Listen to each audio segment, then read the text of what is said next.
বন্ধুরা রান্না করতে আসলাম। আজকে আমি বেলে মাছ রান্না করব উচ্ছে আলু দিয়ে। ঠিক আছে, আপনারা হয়তো ভাববেন যে উচ্ছে আলু দিয়ে কি করে বেলে মাছ আমার ভালো হয়।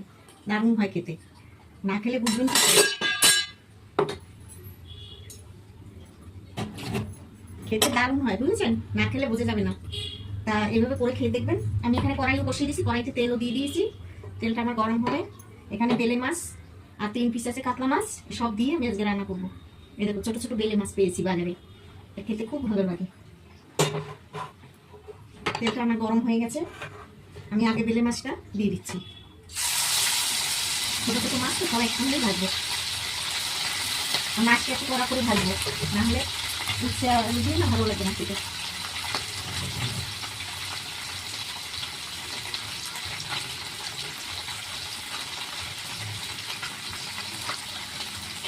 বেলে মাছটা খুব নরম মাছ, সেই জন্য খুব সাবধানে এটাকে ভেজে রাখতে হবে। তো ভাজাবো আস্তে আস্তে। মাছটা এবার আমি উল্টিয়ে দেবো।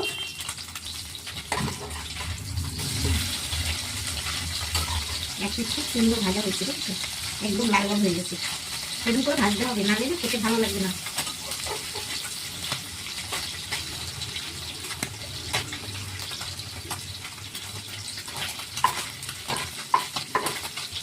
এটা ভাজা হোক পাশে, আমি এই সাইডে কাতলা মাছগুলো দিয়ে দিই।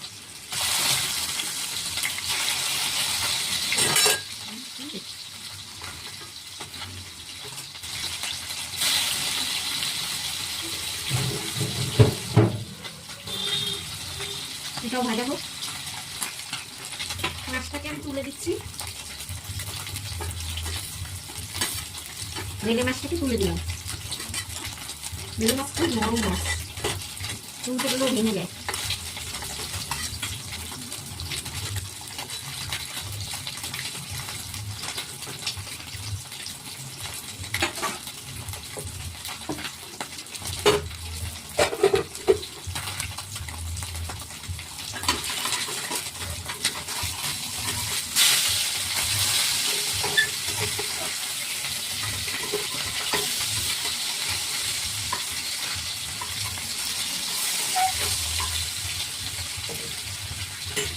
এটা ভাজা হতো, আমি উচ্ছেগুলো সাইডে দিয়ে দিচ্ছি। উচ্ছেগুলো ভাজা, উচ্ছেটা একটু ভালো করে ভাজতে হয় কিন্তু। মাছের জন্য উচ্ছে না খুব ভালো ভাজতে হবে, জানে না কেটে লাগবে বেশি।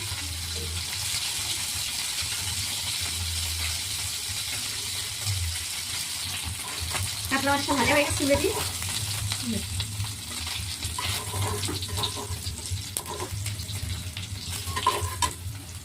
বেলে মাছগুলো একদম লাল হয়েছে, খুব ভালো ভাজা হয়েছে। উচ্ছেটা একটু ভালো করে ভাজবো, লাল লাল করে। একটুখানি নুন দিয়ে দিচ্ছি।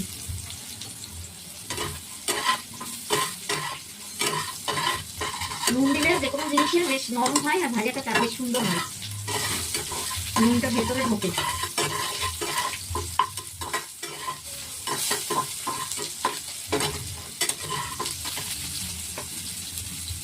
আমি এটা পাশে একটু জিরে ফোড়ন দিয়ে দিচ্ছি। জিরেটা ভালো করে ভাজা হোক। আমি আর উচ্ছেটা তুলবো না, একবার এর মধ্যে আলুটা দিয়ে দেবো। আমি এবার এই আলুটা দিয়ে দিচ্ছি।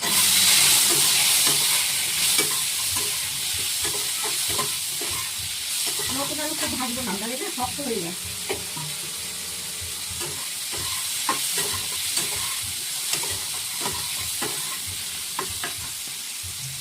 একটু তেল দিয়ে দিচ্ছি, আর একটু তেল লাগবে।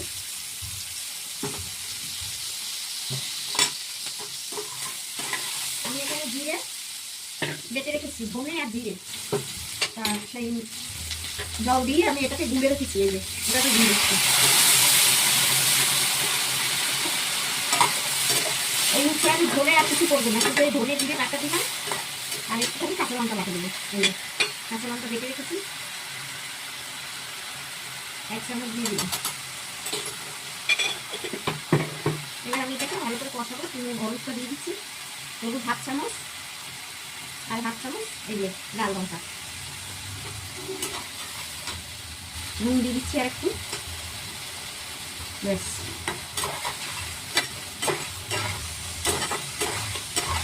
খেতে যা লাগে না, দারুণ লাগে এরকম উচ্ছে আলু বেলে মাছ দিয়ে, যে কোনো মাছ দিয়েই রান্না করবে।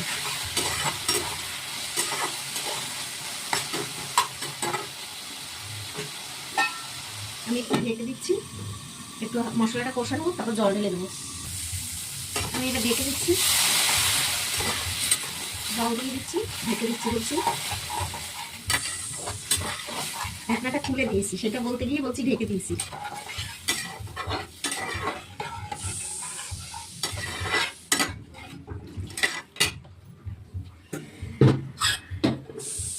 হয়ে গেল ঝোল প্রায়। এবার এটা ফুটুক, ফুটলে পরে মাছগুলো দিয়ে দেবো। ঝোলটা ফুটে গেছে, আমি এবারে এই মাছগুলো আগের দিন বেলে মাছটা একটু পরে দেবো। বেলে মাছ খুব নরম, মানে ভেঙে যাবে সব। আলুটা যেই সিদ্ধ হবে তারপরে বেলে মাছটা দেবো। আমি এবারে এটাকে ঢাকা দিয়ে দিই। দিলাম, আলুটা ভালো করে সিদ্ধ। দেখি আমার মাছের ঝোলটা কত দূর হলো। আলু সিদ্ধ হয়ে গেছে, এবার আমি বেলে মাছটা দিয়ে দিচ্ছি। বেলে মাছটা দিয়ে দিলাম, এবার একটুখানি ফুটলে নামিয়ে দেবো, খুব একটা বেশি করবো না, নাহলে মাছ ভেঙে নিয়ে যাবে।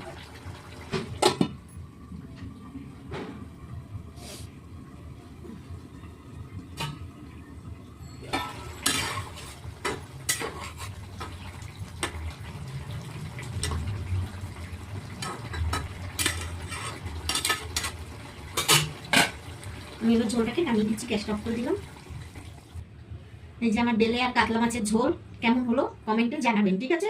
এই যে বেলে মাছ দেখুন গোটা গোটা রয়েছে, এখনো একটাও ভাঙেনি। এরকম ভাবে সুন্দর করে ভেজে ঝোলে দিতে হবে। বেলে মাছ নরম মাছ তো, একটু কড়া করে ভাজতে হবে। আর এই উচ্ছে আলুর ঝোল দিয়ে একবার খেয়ে দেখবেন, ঠিক আছে? খেয়ে দেখে কমেন্টে জানাবেন যে সত্যি খেতে খুব মানে দারুণ লাগে। যারা উচ্ছে তেতো পছন্দ করো তারা, যারা পছন্দ না করে তারা কিন্তু খাবে না, আমি জানি। আমি ভালোবাসি তাই আমি রান্না করলাম। টাটা, আবার দেখা হবে।